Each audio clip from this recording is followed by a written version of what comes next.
friends, and welcome to Lisa's Kitchen.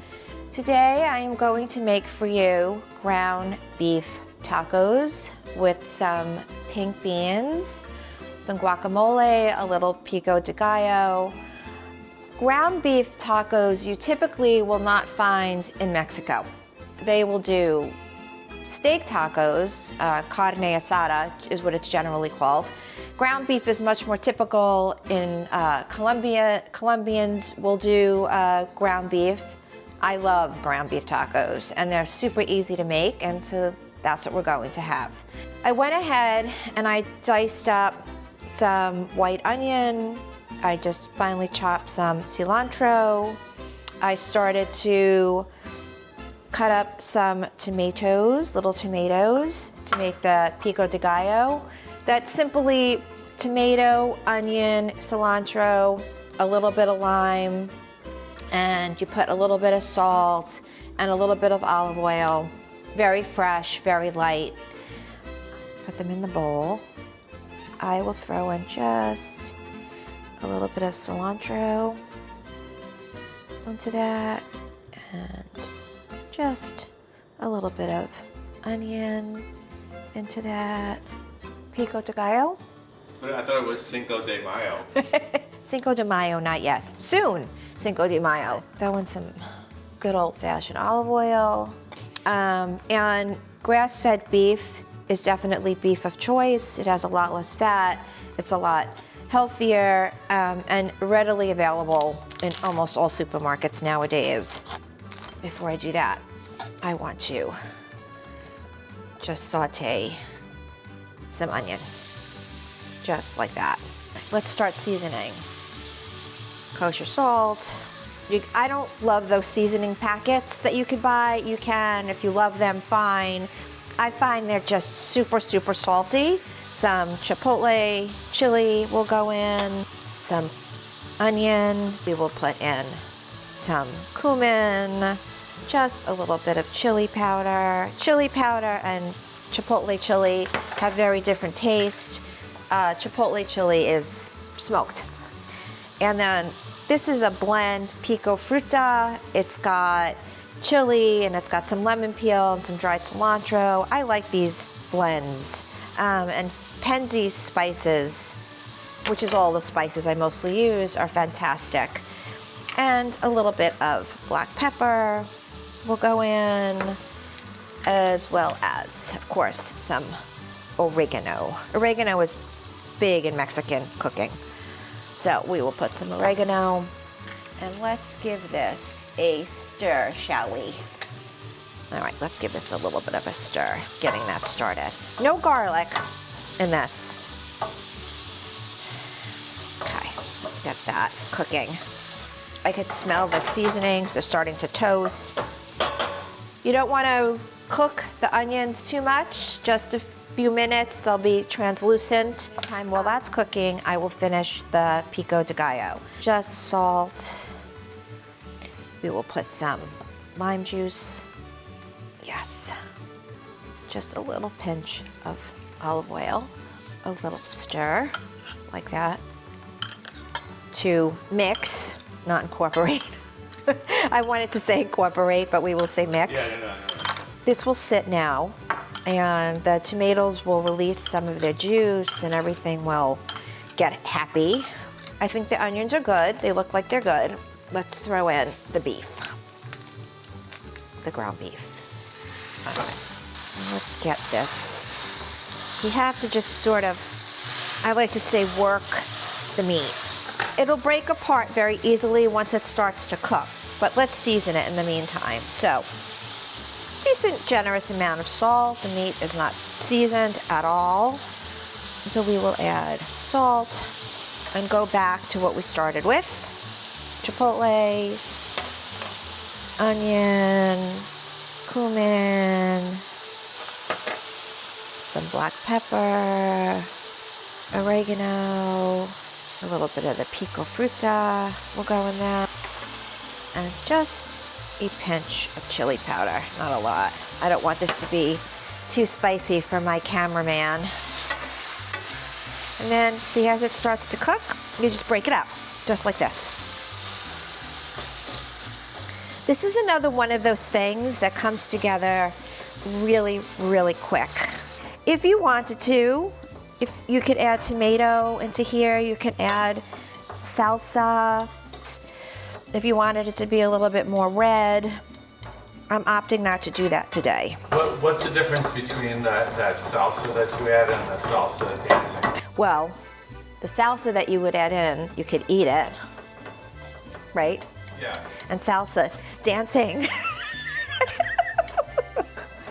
Okay, so I'm gonna let that cook now. It looks like it's come together and broken apart nicely. So let's just let that cook. Heated the oven. I'm gonna put the taco shells in and warm them up. Of course, organic Trader Joe's stone ground tacos. They do the same taco and blue corn as well. I'm gonna put those in a 350 oven for just a couple minutes. Set a timer for 3 minutes. 3 minutes, starting now. What did we do before, Alexa? Oh, that's when I used to talk to my wife. So if you guys watch my videos, you know that I'm a big fan of Goya beans. So we are going to have some Goya pink beans. You'll never get rice and beans in Mexico. You generally will get beans of some sort, but not rice. That's definitely a Tex Mex thing. It's something that we do in the United States. I'm just going to lower this all the way. The meat's definitely done. Take a little bit of my onion and throw it in. And I'm just going to put in a little bit of salt into that and a little bit of cumin into the beans just to give it a little flavor. And maybe a little Pico Fruta. Just gonna throw the beans in.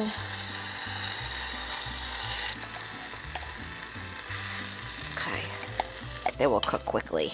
Also in Mexico, you will either get pink beans or you will get black beans. You'll see refried beans for sure if you eat like in a place that's sort of just on the streets. Okay, yummy. Beans are already boiling away. You guys could really do this and have dinner on the table in 30 minutes. Let's see if these need seasoning. The beans actually need a little bit more salt. I'm gonna add some more Pico Fruta into this. While that's getting hot, let's make some guacamole. So, nice avocado. You want it to be firm, but give a little. Like you see when I push it in, I could feel that it's ripe. So you cut an avocado in half like this. And then it simply twists off. That's a perfect avocado. Get the pit out, put your knife in, and the pit comes out just like that. And you just simply, you go around like this. And it just comes right out like that. Very easy. I'm going to just cut it up a little bit. I'm going to throw onion, cilantro. I'm gonna put some salt, a little jalapeno. So, jalapeno peppers are one of these tricky peppers. They could be super hot or they can be not hot at all. So, the best thing to do is to cut it and to taste it. So what I normally do is I just put my tongue on it to see where the heat level is. This is not spicy at all. You wanna try it? Try it. Wait, you just put your tongue on it. I'm gonna let you try the piece I cut off. Wait a minute. Not my piece. Oh, okay. No, this is the piece I cut off. As a matter of fact, I'll take this piece off that I just... Tongue went right on it. No, I'll cut the piece off that I put my tongue on. See, it's not spicy, right? No, very good. That's the thing about a jalapeno. You want to lick it now? I am going to, so this will kind of just add some flavor and a little bit of texture, but there's not any spice here. Okay, let's just cut that like that. I'm gonna put that right into the guacamole. Just like that. I think that's enough for that for now. Just a little bit of olive oil. My husband and I were very good friends with this Mexican family from Puebla, and they actually taught me how to make guacamole, and they put a little olive oil into their guacamole. And of course, lime. Okay. That's it, folks. That's how you make guacamole. And mix it up a little bit more with a fork.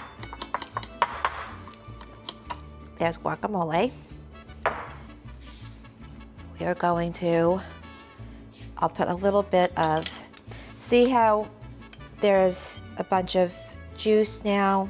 That tastes really good when we've made a little pico de gallo. So I'm going to put a little bit of the pico right there on top of the guacamole. So you would serve it just like so. Come over here, my taster.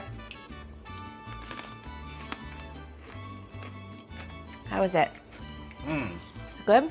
Yeah, Pico de Magnifico, Spanish for Pico de Magnificent. There's just nothing like fresh guacamole, right? I can't stop. So for Christmas, my friend Dieter and Frankie got me these cute things for taco holders, I guess, and that bowl matches. It was a really nice little set. I would normally put lettuce in here, but since I made pico de gallo today, we're gonna use pico. I'm going to start to build a taco right now. I would normally put some lettuce, but since I made pico de gallo, I'm going to skip the lettuce part. So I have some grated cheese here, shredded cheese.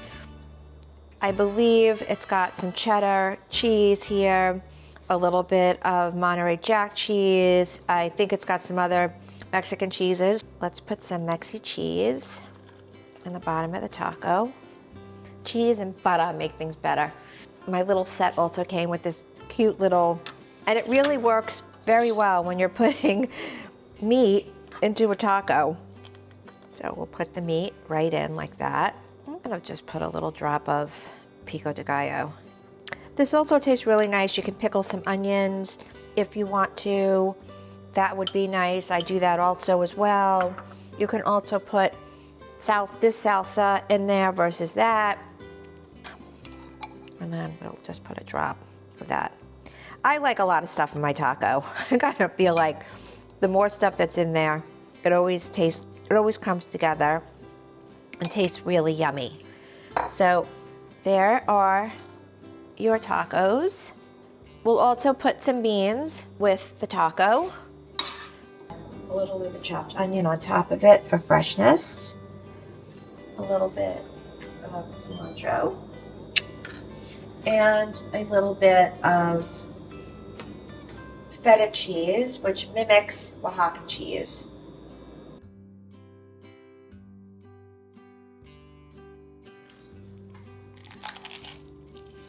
It's a good crunch, huh? And I don't even like Mexican food Get that out of much. here. I don't like it that much. I love this. Well, it's Tex Mex, really. Oh my goodness. It's good, right? Yeah, honestly, like, I'm not a big fan of Mexican food, but this is special.